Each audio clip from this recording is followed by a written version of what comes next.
জি, barrister Moinul Hossain, আপনি কি মনে করেন কিনা যে রাজনৈতিক নেতৃত্ব আসলেই মনে করে যে দেশ শেষ হয়ে যাচ্ছে বা তাদের একটা সমঝোতায় আসতে হবে? এটি একটি প্রশ্ন। দ্বিতীয়ত হচ্ছে যে এই যে বিরোধী দলের নেত্রীর কথা মিস্টার আলম উল্লেখ করলেন, সেখানে সরকারের দিক থেকে বলা হচ্ছে যে উনি বেরোলে বা সমাবেশ করলে সেখানে 5ই মে হেফাজতের মতো একটা দুর্ঘটনা ঘটতে পারে, সো দ্যাট তারা সেখানে বাধাটা দিচ্ছেন। জি, এটা একটা বেসিক কথা আমাকে আসতে হচ্ছে যে আমার নিজের লজ্জা লাগছে এটা আলোচনা করতে। আপনি যে প্রশ্ন করেছেন রাজনৈতিক নেতা, হু ইজ এ পলিটিশিয়ান, কে রাজনীতি নেতা, রাজনীতিবিদ বা রাজনৈতিক নেতৃত্ব দিতে পারে? যেমন আমাদের মাহবুব সাহেব এখানে আছেন, উনি ডিপ্লোম্যাট ছিলেন, বিরাট একজন স্বনামধন্য সাংবাদিক ছিলেন, তার একটা ট্রেনিং দরকার করেছে, পেশাগত একটা ট্রেনিং অভিজ্ঞতা অর্জন করতেছে।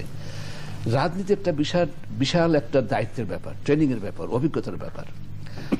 এবং এটাই আমাদের দুর্ভাগ্য, যে কথা আমি অনেকবার বলেছি, আমাদের দুর্ভাগ্য হলো এই দুজন নেত্রী অবস্থার প্রেক্ষিতে তারা এসেছেন, অত্যন্ত সরল মানুষ। তারা একজন ব্যক্তি প্রধানমন্ত্রী হইলে বা মন্ত্রী হইলেই তিনি রাজনীতিবিদ হয়ে যান না। এটার একটা চিন্তাভাবনা, ভিন্ন ধরনের চিন্তাভাবনা। পলিটিক্সের ডেফিনেশনটা কি? পলিটিক্সের সবচেয়ে বড় কথা দুই রকম ডেফিনেশন, যেটা সারা বিশ্বে অ্যাকসেপ্ট করতে হবে। একটা হলো politics is the art of achieving the possible, অর্থাৎ বাস্তবসম্মত চিন্তাভাবনার একটা ফল হতে হবে। তার নাম হলো রাজনীতি। রাজনীতিবিদরা তাদের বিদ্যা, লেখাপড়া, শিক্ষা, অভিজ্ঞতার মাধ্যমে যেটা বাস্তবসম্মত এরকম একটা সিদ্ধান্তে আসবে। একটা খেয়াল খুশির মতো কাজ করবেন না, কারণ তারা কোটি কোটি লোকের পক্ষ থেকে দায়িত্ব পালন করেন। আর একটা হইল politics is the art of compromise, সমঝোতা করতে জানতে হবে। আমি একজন আইনজীবী, আমি যদি কোর্টে আর্গুমেন্ট করতে না জানি ল পয়েন্টে, তো আমাকে লয়ার বলেন না যাই বলেন, in effect I am not a lawyer. এখন এই দুই ভদ্রমহিলা, তাদের আমি দোষ দিচ্ছি না, কিন্তু বাস্তবতা বলতেছি, তারা কোনো রাজনৈতিক অভিজ্ঞতা নিয়ে আসেন নাই। তাদের উচিত ছিল সকলের সঙ্গে আলোচনা করে এই তাদের উপরে যে বিরাট দায়িত্ব পড়েছে, এই দায়িত্ব পালনে সকলের সহযোগিতা করতে। যে কথা এখানে বলা হয়েছে, আমাদের দেশের যারা যে সমস্ত অ্যাম্বাসেডার এখানে ঘোরাঘুরি করতেছে, তার চেয়ে থেকে আমরা লেখাপড়া কম জানি নাকি? আমি যখন উপদেষ্টা ছিলাম, তখন আমাদেরকে বারে বারে এসে ইউরোপিয়ান ইউনিয়ন বারে বলতো, মিস্টার হুসেন ডেমোক্রেসি ডেমোক্রেসি। আমি দেখুন, please don't tell me about democracy. গণতন্ত্র আমরা জানি, আমাদের ছেলে মেয়েরা তোমাদের দেশে গণতন্ত্র শিক্ষা দিচ্ছে, কিন্তু আমরা অসুবিধা আছি রাজনীতিবিদদের নিয়ে। তাদেরকে এইটা বোঝানো যাচ্ছে না যে গণতন্ত্রটা কি। এখন প্রথম কথা হলো যে এই যে কম্প্রোমাইজ করতে জানতে হবে, বাস্তবসম্মত হবে, সহনশীল হতে হবে, এবং সকলে মিলে এখন দেশের ভালো মন্দের ব্যাপার, এই জিনিসটা রাজনীতিবিদদের, বিশেষ করে রাজনৈতিক নেতৃত্বে নাই, অভাব আছে, ঘাটতি আছে, এবং এটা তারা পূরণ করার চেষ্টা করতেছে না। সবচেয়ে কষ্টের কথা সেখানে। আচ্ছা, এদেরকে দেখে কি করেছে? কিছু চালাক চতুর লোকরা তাদেরকে ব্যবহার করেছে, ব্যবহার করে বুঝেছে যে নির্বাচনী অর্থ গণতন্ত্র, আর কিছু না। দেশের যে শাসনতন্ত্র একটা আছে, পার্লামেন্ট বর্জন করা হয়, এটা গণতন্ত্রের বিরুদ্ধে যায় না, শাসনতন্ত্র ভাঙ্গাও হয় না। বিচার বিভাগের স্বাধীনতা নষ্ট করা হয়েছে, সকলেই বলতেছে। এখন আমি অনেক আগে থেকে বলতে বলতে আমার দাঁত পড়ে গেছে অনেক। এখন অনেকেই বলে যে না, আছে কোনো ইনস্টিটিউশন নাই। সেদিনকে আমাদের যে নাগরিকদের যে বৈঠকগুলো, সেখানে একজন অত্যন্ত ভালো সুন্দরভাবে, আবু সাইদ সাহেব, উনি সুন্দর ভাষায় বললেন যে আমাদের দেশে চলতেছে নির্বাচিত স্বৈর শাসক। নির্বাচিত হইলেই গণতন্ত্র হয় না, বড় বড় স্বৈর শাসকরাও কিন্তু নির্বাচিত হয়।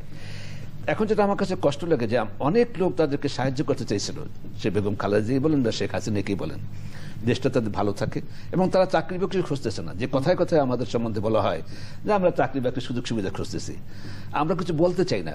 কিন্তু যারা আজকে রাজনীতি করে শত শত কোটি টাকার মালিক হয়েছে, তারা নিজের মেধায়, যোগ্যতায় লোয়ার ডিভিশনের ক্লার্ক হইতে পারত কিনা, এগুলো তিক্ততা সৃষ্টি হয়। কিন্তু এরকম ভাবে বলা হয়।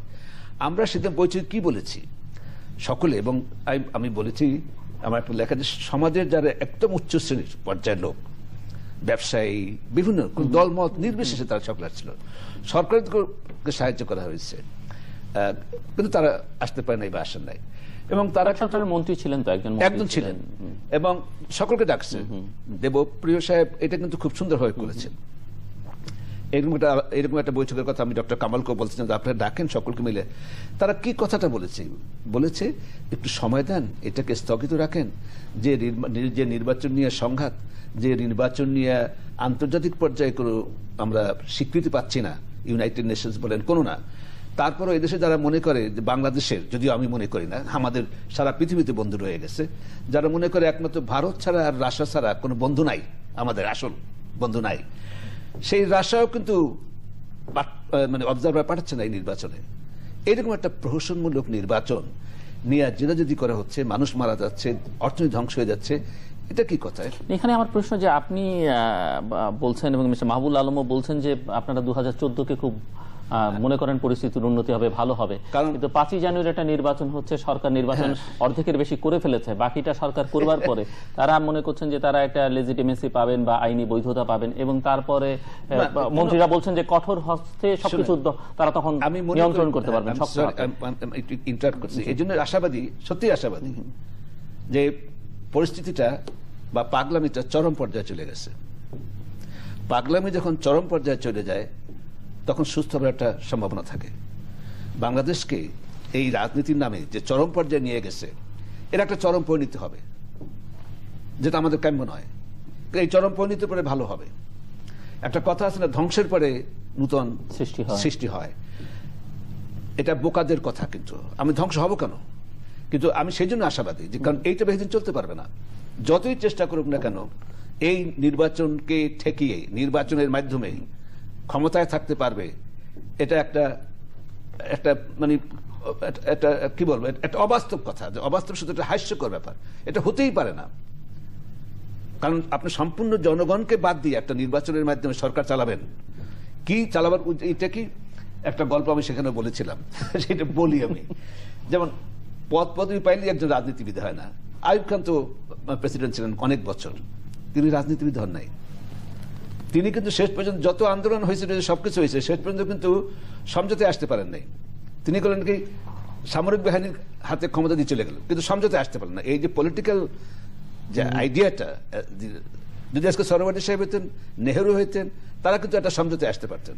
বা যে কথা বলা হয়েছে এখানে নেলসন ম্যান্ডেলার সবচেয়ে যেটা সুখ্যাতির ব্যাপার, he knew how to make compromise.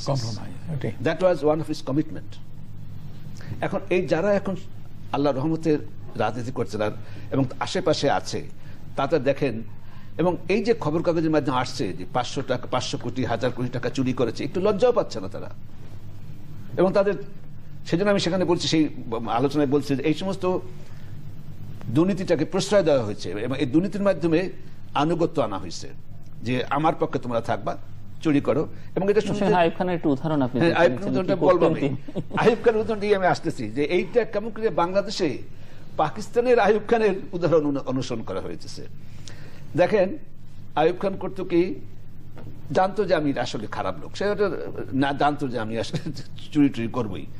দেখকে বলছে যে মিস্টার হোসেন, আপনার মতো এরকম একটা দেশপ্রেমিক হয় না, আপনি অনেক সুনাম সুখ্যাতি আছে, you are a good man, country needs you, দেশ আপনাকে চায়, আপনি আসেন, আমাকে হেল্প করেন। তো আমি আসলাম, একটা মন্ত্রী হইলাম। তো মন্ত্রী হওয়ার পরে তারপরে বলে আস্তে আস্তে যে ঠিক হ্যাঁ mister Hossain, you have family to look after, you have future to consider, কুছ বানা লিজিয়ে। এই গল্প পাকিস্তান আমলে শুনছেন আপনি সব তখন টু ইয়াং।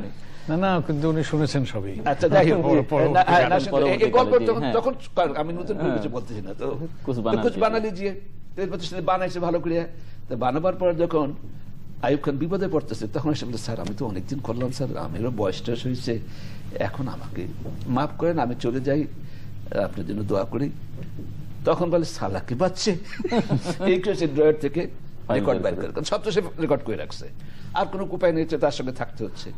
এখন যেটা করা হচ্ছে, আপনি দেখবেন দেশে একটা দুর্নীতির রাজত্ব সৃষ্টি করা হয়েছে। গণতন্ত্র তো নাই, সব লেভেলে দুর্নীতির রাজত্ব সৃষ্টি করা হয়েছে। সরকারি কর্মচারীদের বলে তোমরা চুরি করো, but as long as you remain with me, it is okay, it is safe.